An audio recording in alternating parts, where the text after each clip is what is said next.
5:10 na, 1 Western Visayas na. 5:10 na, 1 Western Visayas na.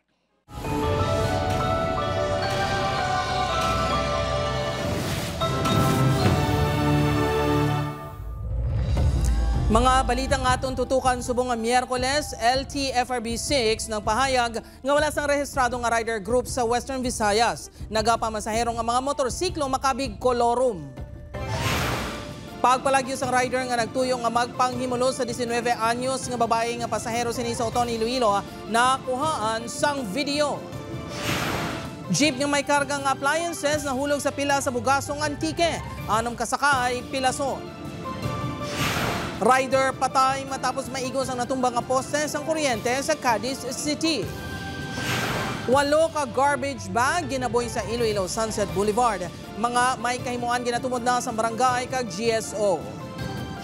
Kag 608 ka student athletes halin sa Western Visayas yara na sa Ilocos Norte para sa Palarong Pambansa 2025.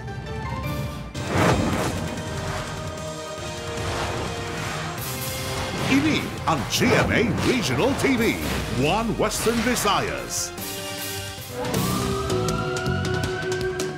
Mayong hapon, Western Visayas kag Negros Occidental, pagbulig sang isa ka lalaki sa biktima kag pagpalagyo sang suspect nga rider nga nagtuyo nga maghimulos sa 19 anyos nga babae sa Banwa sang Uton nakuhaan sang video. Biktima desidido nga magpasaka sang kaso. Si John Sala nakatutok live sa Barangay Hibaw-an, Pavia, Iloilo. John?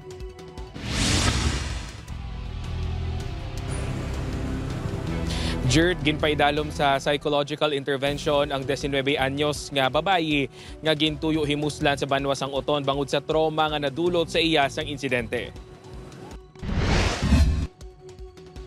Makita sa sini nga video nga nagapakadto pa kare ang lalaki nga naka-helmet. May isa man ka babayi nga upod sini. Sa unhan sang salakyan nga makitaan sa video ang lalaki nga nakamotorsiklo. Ang babayi amo si alias Abi, ang ginaligar gintuyo himuslan sang rider nga iya ginsakyan sang Domingo sang gabi sa Pulo Maestra Vita Uton.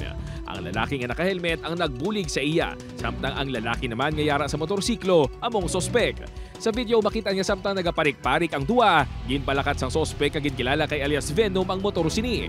Kinsipa pa ini sang nagbulig nga lalaki apang ini ang natumba. Dalayon nga nakapalagyong sospek. Nagamba siya nga pulis siya, amo to nagsala dato ang suspect. Nag-attempt sakot nga mag-rape nagsala dun nga asa naglulus ang kapot niya sa akon. Natumod na sa Uton pulis ang sospek. Paagi man sa bulig sang rider community, kaining aton person of interest, member man siya sang una. Pero last year, daw kick out siya for some issues. Liwat nga gintinguan sa news team na makuha ang bahin ni alias Venom, apang ginblock na sini ang news team sa social media. Suno sa LTFRB 6, wala pa sang franchise ang mga motorcycle taxi services sa Western Visayas tubtob subong. Gani illegal kag makabig ang mga ini nga kolorum. Na-experiensya naman na balaan masang ta nila sang kag mga sa Sumalakay nga may ga-functionar nga mo ina sa iban nga cities so sunod-sunod dalang di sa city. Wala gina sing basis nga mag-issue kami sa prangkisa. In other words, kung sige biyahe nila na subong, they are operating illegally. Masami nga din sa syudad sang Iloilo ang pick-up play sa mga pasahero. Gani abiso sang ICPO sa publiko maghalong gid. Una bes kung wala na sang available nga sakyan kag hindi nila malikawan, sulod sila sa mga riding community dira nga mahapos sa ila makapangayo bulig in case kung may concern sila or makareklamo. Buwas tubtob sa Biyernes ang target sa Uton Municipal Police Station nga mapasaka ang reklamo batok sa sospek. Jert, suno sa Uton Municipal Police Station, ginahulat pa nila sa karon ang mga impormasyon kag dokumento nga ila gin-request gikan sa LTO Region 6 Office para makilala nagid ang rider nga suspect kag mga dokumento man gikan sa biktima para ma-file ang kaso batok sa suspect nga nagtuyo himulos sa babaye nga biktima sa Banwa sang Uton. Jert? Madamog nga salamat sa update, Kapuso John Sala. Sa iban pang balita, habal-habal driver patay matapos mabungguan sa patrol car sa pulis sa Banga, Aklan. Aksidente na hulikam. Samtang jeep nahulog sa pila sa Bugasong Antique. Anom kasakay, pilason. Si John Sala nakatutok. Makitaan sa CCTV footage kay ang isa ka motorsiklo nga padulhog sa main road. Tigaylo nga magdulog ini ang nagdiretsyo. Natiyon man nga nagalabay ang patrol car nga madasig ang dalagan. Nagtuyo pa nga maglikaw ang patrol car apang bumunggo sa kilid sini ang motor. Ang aksidente ang natabo sa barangay Toralba, Banga, Aklan kahapon sa hapon. Bangod sa impact, nagtabog ang rider nga ginkilala kay Efren Valencia. Gindala pa ini sa ospital apang deklarar nga dead on arrival bangod sa patal nga pila sa ulo. Ang patrol car ang iyas ang First Aklan Provincial Mobile Force Company. Ang lugar na to, sir, medyo state and provincial road po siya, sir. And wala pong signage na meron pong intersection doon po sa lugar ngayon, sir. Sino kay Captain Gonzalodo, nag-arigluhan ay ng PNP personnel nga driver sang salakyan kagang asawa sang rider. Nagalinapta naman ang karga ng mga appliances sa ini nga jeep matapos mahulog sa pila sa barangay Tagudtod South, Bugasong Antique kahapon sang hapon. Base sa investigasyon sang Bugasong MPS, nagausoy sa pataklad nga bahin sang dalan ang jeep nga pakadto kuntani sa barangay Maray na bukid nga porsyon sang Bugasong. Antes mahulog sa pilas, nakapanaog pa ang isa kasakay sini, apang nabili ng driver kagang 5 pa nila kakaupdanan. Nakabunggo pa ang jeep sa puno sang paho. Na-change siya sang gear, kaso wala makasunod, so nag-apply siya sang brake. Pag-apply naman sang brake, kaya na nag-function ng iya brake, so mo itong rason nga nag-dos-dos ang ilang salakyan. Gilayon niya ginbangdala sa ospital ang mga sakay isang jeep nga nagkalasamaran. Lunsay hilway ng mga ini sa katalagman, kag gilayon man niya ginpagwa. Upod kay Cirilo Duque, John Sala. 1 Western Visayas. Para sa dugang nga mga balita sa Negros kag Panay, mangin kaupuntahan si Adrian Prietos. Adrian? Madamo nga salamat, Jers. Lalaki nga nagamaneho sa motorsiklo patay matapos matumbahan sang poste sang kuryente sa Cadiz City. Nakatutok Aileen Pedreso. Makitaan sa ini nga video ang pagtingwa sa mga residente kag mga katapos ng Cadiz CDRRMO nga ma-rescue ang isa ka lalaki nga natumbahan sang concrete nga poste sa atubang sa Barangay Zone 4, Cadiz City, alas 3:50 sang hapon, Mayo 20. Ang lalaki sa video, ang ginkilala kay Cyril Batuhan, 34 anyos, nga suno sa Cadiz City Police. Natabuan nga naglabay sa lugar sakay sa motorsiklo sang matumba ang poste. Nagagi sa bali, alin nasa sa east, mapakadto nasa sa city proper. Sa diin, haraman to ang pinaka-poste nga natumba. Dead on arrival ang biktima sa ospital nga nakaangkon sa mga pila sa lawas. Nagpatigayon man sa investigasyon ang Northern Negros Electric Cooperative sa natabo. Sunod sa Nuneco, isa ka truck mixer ang naglabay sa lugar kag nalabot ang kable sang kuryente. Ini ang rason nga natumba ang poste. Mayroon sang force na naigo or na naigo sang truck mixer ang kable. So that's why natumba mong poste na concrete na utod. May alam ba na sa babaw, isa mo ng main source, main line na serve sa Cadiz. Nagtugas ang brownout sa pila ka barangay sa syudad ang insidente. Nabalik naman sa Nuneco ang supply. Ginsabat man sa electric cooperative ang mga spekulasyon tuhoy sa pagkatumba sang poste. It is a special type na sa mga kabilya na ginabutan sa poste. Kaya hindi na sa substandard. Nagpasalig man sang bulig ang Nuneco sa pamilya sang biktima. Upod Geruel Bangoy, Aileen Pedraso. 1 Western Visayas. Mga kapuso, tinumpok nga bags ang basura ginapatihan ginhaboy sa Iloilo Sunset Boulevard. Pagtumod sa may kahimuan dako nga pagpanghangkat suno sa barangay kag GSO. Ini ang gintutukan ni Kim Salinas. Ginkakibot sa mga personnel sang Iloilo City General Services Office sang nakitan ang 8 ka bags sang basura sa Iloilo Sunset Boulevard sa bahin sang Barangay Navais, Mandurriao, Lunes sang kaagahon. May ara kita collection point pero naka-tanner bags, hindi yan naka-garbage bag. Hindi namon. No. Ginbukad sang GSO ang unod sa mga bags sa paglaom nga matrace ang ginhalinan sang basura. Apang wala sa may nakitaan nga ebidensya. Wala man sang CCTV sa lugar. Magluwa sa basura nga nagakatipon sa lugar kada aga. Ini ang unang ation nga may basura nga gidbilin sa boulevard nga hindi iya sang vendors kag mga nagabisita. Sunod sa kagawad sang Barangay Navais, Mandurriao, maduwa man ang posibilidad nga residente nila ang naghamoy sa mga basura. May schedule kuno sa pag-pick up sang basura sa barangay. Panghangkat naman ang pagbantay sa lugar. Bangod las 7, tubtob las 11 sang gabi lang ang duty sang ilatanod. Bali, schedule namon is Saturday, Wednesday, and Sunday. May aralada portion do 3 nakabalay. Po sila man ay-clear sa ilang basura. Nangayon naman sa bulig ang GSO sa Public Order and Safety Management Office kag Kaporisan sa pagbantay sa lugar.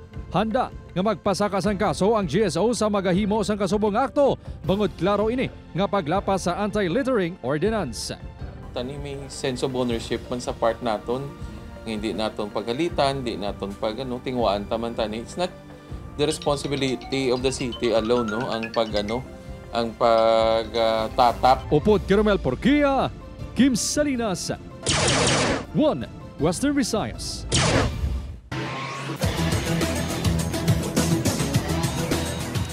Mga kapuso, masobra 600 ka-atletas ang Western Visayas handa na sa Palarong Pambansa 2025 sa Ilocos Norte. Si Kim Salinas nakatuto.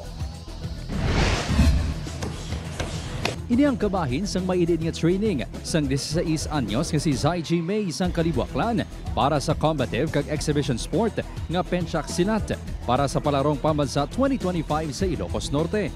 Luyag ni Zaiji nga mabawi ang bulawan nga medalya sa kategory nga attending class A kag sa semi-artistic tunggal nga solo kag rego nga trio sa bunga tuig.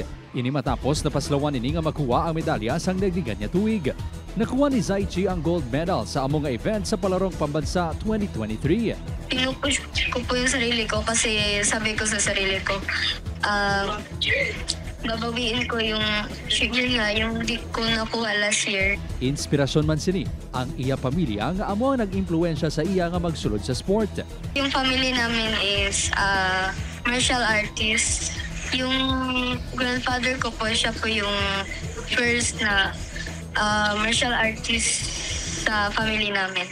Then, nagsunod-sunod lang po sa generation namin. Si Zaiji ang isa sa 608 ka-atleta nga tiglawas ang Western Visayas para sa Palarong Pambansa 2025. Lakip sa numero ang mga atleta halin sa Negros Occidental.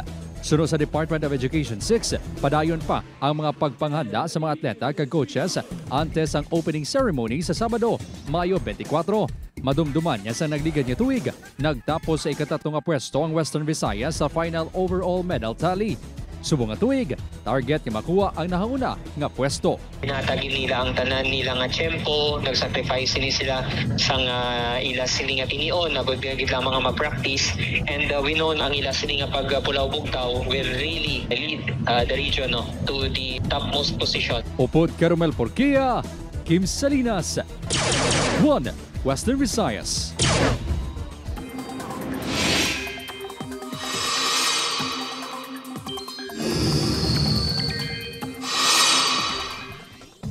Kung may mga lugar nga mag-aantos gihapon sang tuman kainit nga tiyempo, may araman sang padayon nga makieksperyensya sang ulan.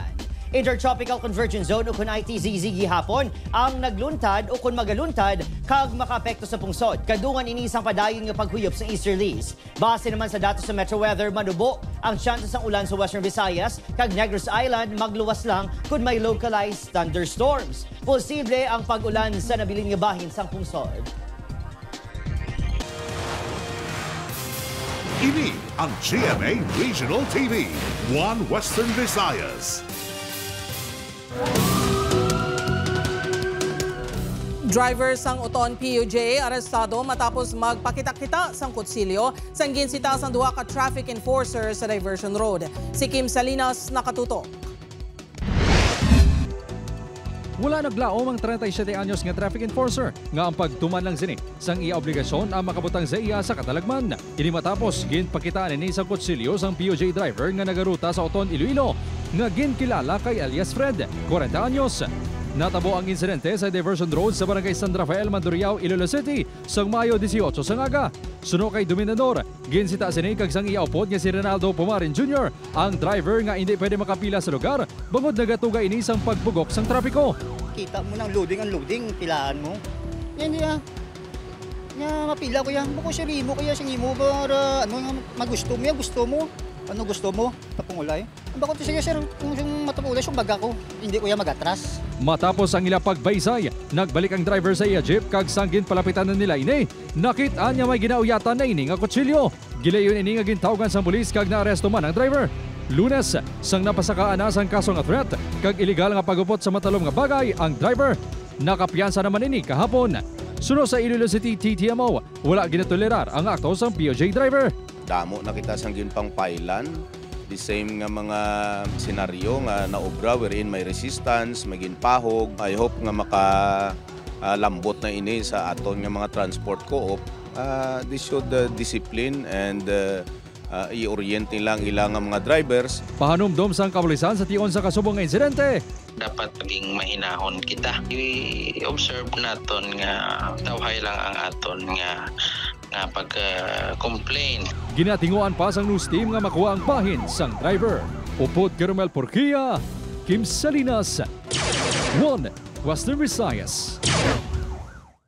Lalaki nga namiyesta sa Pasay City gintiro patay bangon sang away sa Sumsuman.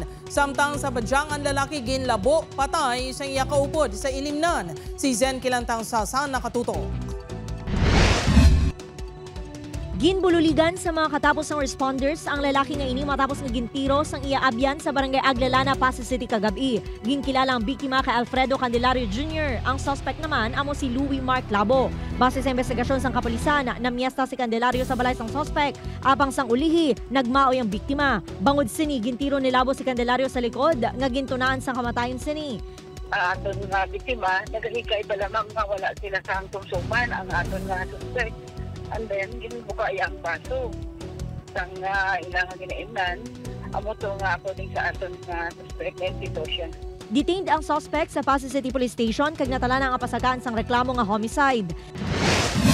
Samtang patay naman ang manugtapas ang tubo nga si Jeremy Labiste matapos ginlabo sang iaupod sa trabaho nga si Jo Marie Luceno sa barangay Budjawe, Badyangan, Iloilo. Pila sa ulo naangkon sang biktima tugas ang binangon. Sa pagpangusisa sang Badyangan Police, nagupod ang biktima sa balay sang suspect para mag-inom-inom. Apang hinali na lang nga ginlabo sang suspect. Hinubog ang ginalantaw sang kapulisan nga rason sa insidente. Why man gid sang madalong nga rason, golpe lang punong nga ginlabo sang suspect ang biktima. Apang sunod sa suspect, ginbaklan sini sa ilimno ng biktima apang nakibot na lang siya sang ginbuyayaw ini. Naghunos-kunos ang kutsilyo ang biktima gani nagkuha man ini sang binangon. Ayuway siya mga isang buske, ginang record ko putilya. Pag-abot ko, marana kapag ginsumbat niya po. Ginahanda na sang kapulisan ang reklamo nga murder batok sa suspect. Upoy kay Cirilo Randuque, Zen Kilantang Sasa, 1 Western Visayas.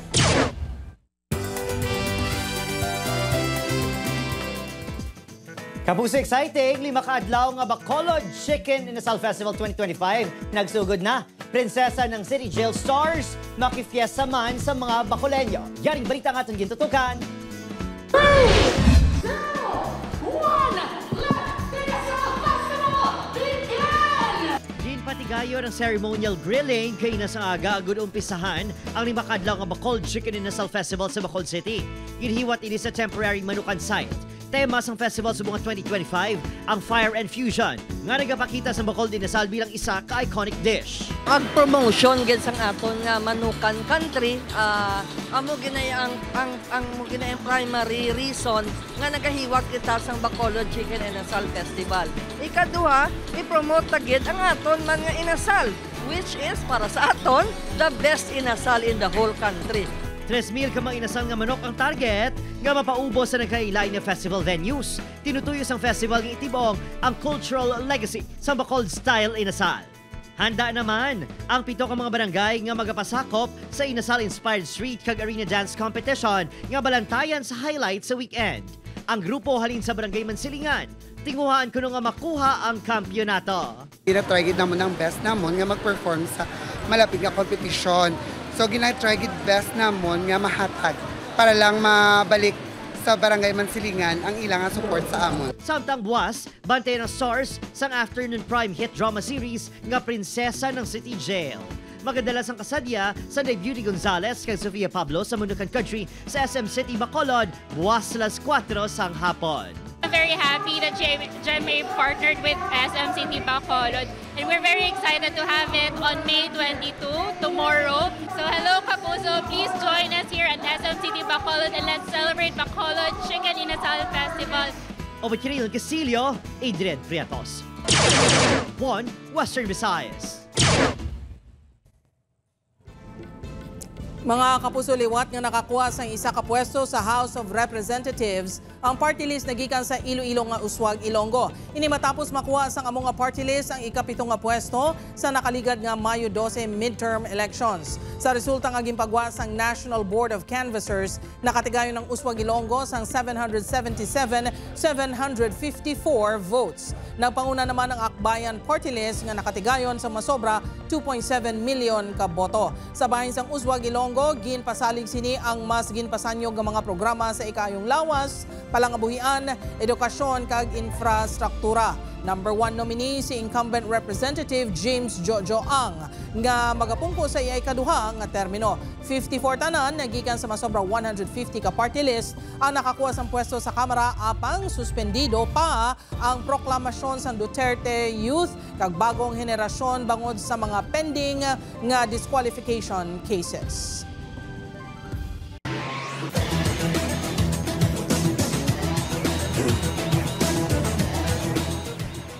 Mga kapuso, buwas na ang NCAA Season 100 Cheerleading Competition. Bilang preparasyon, nagtukod sa cheer camp ang nagkalain-lain nga cheering squad sa mga NCAA school. Siyam ka mga eskwelahan ang magapasakop sa kompetisyon. Malantaw ang cheerleading competition live sa GTV kag live stream sang NCAA Philippines buwas halin alas 2:30 sang hapon.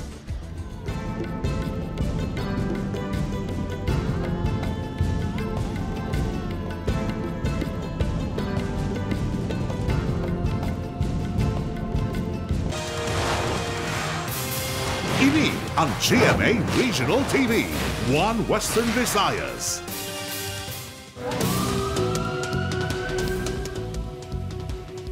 Mag-live-in partner patay matapos ginaligar dagbunanay sa Kabangkalan City. Pagpangimon, ginatutukan nga motibo sa kaprisan. Nakatutok, Aileen Pedreso. Nasapuan nga wala na sang kabuhi kag may mga pilasang pagkabuno ang 26 anyos nga Iloy nga si Marily Santinyamian sa sulod sa ginabalay sa Barangay Tabugon, Kabangkalan City, gabi sang Mayo 20. Pilason man ang live-in partner sini nga si Fernan Pacunla, 30 anyos. Sa investigasyon sang Kabangkalan Police, nag-abot halin sa Bacolod City ang biktima sa diin ini nagatrabaho. Ginsugo sang live-in partner sini ang 6 katuig nga bata sa biktima nga magbakal sang sigarilyo. Ganidwa na lang sila ang nabilin sa balay. Dito na nagluntad ang pagpangbuno. Sang nagabot na ni ma'am ang bata, ito yan ang ma'am na sakwan ng iyang nanay at ang iyang stepfather. Pinaso naman pagtubuon. 21 kapilas tugas ang pagkabuno ang naagom ni Marily. Samtang giningagaw padala sa ospital sa Fernan nga may 4 man kapilas ang pagkabuno. Apang gindeklarar man ini nga dead on arrival. Sunod sa kapulisan, posible una nga ginbuno sang sospek ang biktima kag nakabalos man sa buno ang biktima sa sospek. Sumumula kita sa witness during the time, ma'am. Wala lang isla, ma'am. Kita naman sa result sang postmortem. Wala man gindula sa kapulisan ang anggulo nga posible mismo ang sospek ang nagbuno sa iya kaugalingon. Pagpangimo na ginatanaw nga motibo sa kapulisan sa krimen. So, silos na niya ang yung little partner sa iya, ma'am. Kaya kung mga mao niya ng bata, tapos pabalik sa Bacolod. Upod Garuel Banggoy, Aileen Pedreso, One Western Visayas. Kaso sang dengue sa Iloilo naglabot na sa masobra 1,700 subong nga tuig. Mga nakaagi na nga nagmasakit sang dengue, mas mataas ang risgo nga liwat matapikan suno sa Iloilo PHO. Si Zen Kilantang Sasan nakatutok. Humalin sang Enero, tugtog Mayo 17 sini nga tuig, na record sang Iloilo Provincial Epidemiology and Surveillance Unit ang 1,742 dengue cases. Mas mataas ini kung ikumpara sa pareho nga tion sang tinalikdan nga tuig, ngayara lang sa 983 dengue cases. Sa karon may 11 ka mga barangay sa probinsya nga may clustering of cases. Ini ang nahamtang sa Alimujan, Anilao, Kalinog, Igbaras, Leon, Maasin, Oton, Pavia, Pototan, San Joaquin, kag San Rafael. Sunod sa pag-asa, amat-amat na nga nagasulod ang tig-ululan, kag ini ang tion nga ginabantayan ng posible pagsipa sang dengue cases. Gani may pahanumdom ang Iloilo Provincial Health Office. Ang kutob sa mga nagbalatian na sang dengue may mataas nga risgo nga liwat matapikan. Nagapatimaan nga ang sala nga pagpati o kon myth on dengue nga kung nakaagi ka na gani dengue sang una hindi ka na liwat magka-dengue. So that was a myth, that is a myth, and ang tuod or ang fact is nagataas pagid ang risgo sang isa ka tawo mag-suffer sang severe dengue. Diri sa Pavia, Iloilo, doble halong ang mga ginikanan sa pagtatap sa ila kabataan. Si Ferilyn nga may bata nga nakaagi infect sang dengue, ginatutukan gid ini para makalikaw sa balatian. Pero may kong ginalosyunan kang para sa lamok, tapos napajamahan, taduway gawagi na pag-agadabok, man ka na agadabok, sanda sa likod. Padayon naman nga ginakampanya sang probinsya ang 5S strategy kontra dengue sa mga kabarangayan. Upod kay Cirilo Randuque, Zen Kilantang Sasa, One Western Visayas. Mapuso nag-umpisa na ang proof of purchase promo sang GMA. Ang Kapuso Big Time Panalo Season 3 o po ang mga bago nga naghahatag sang Big Time pa premyo nga sa Kuya Kim kag Mikey Quintos. Ukon mga manugbakal kag sari-sari store owners ang pwede magpadala sang entries kag may chance nga magdaog sang temprano nga pamaskwa. Masobra 11 million pesos ang ipanghatag, lakip na ang 7.1 million pesos para sa maswerte nga bumalakal kag sari-sari store owners sa Grand Draw. Ang official sending of entries ang nagsugod sa May 3 tubtob sa July 11, 2025. Pwede maghulog sa entries sa masobra 1,000 ka-participating Mercury Drug, Pure Gold branches, GMA Regional TV kag radio stations nationwide. Maghalong sa fake news, fake Facebook accounts o kung scam text. Magtutok lang sa GMA o kung i-follow ang GMA Promos Facebook at TikTok pages o kung magbisita sa microsites ng GMA Promos para sa complete mechanics kag announcements.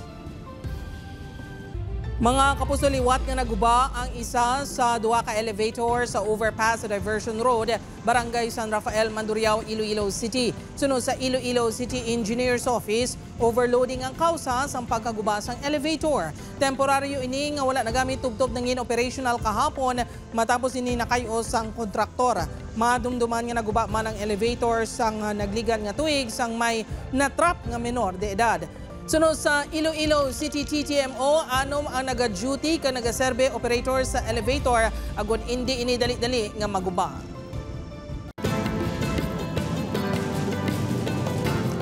Kapuso, ready ka na bala para malabot ang imo career goals? Maghulag na kag mangin kabahin sa leading broadcast network sa Pilipinas. Yari ang mga bakanting posisyon sa GMA Network.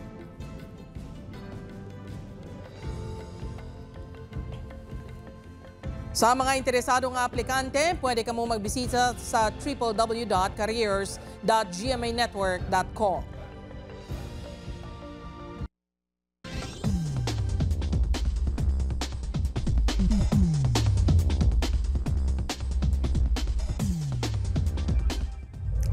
Sa aton mga kapuso diri sa Western Visayas kag Negros Occidental, subong man sa aton mga kapuso abroad, madamo gid nga salamat sa pagtutok. Mag-isa kita kag hibalo na mga balita tungod local news matters. Ako si Gertrude Charlatan, ini ang One Western Visayas, bugos nga puwersa para sa mas dako nga misyon kag mas masangkad nga pagserbisyo sa pungsod.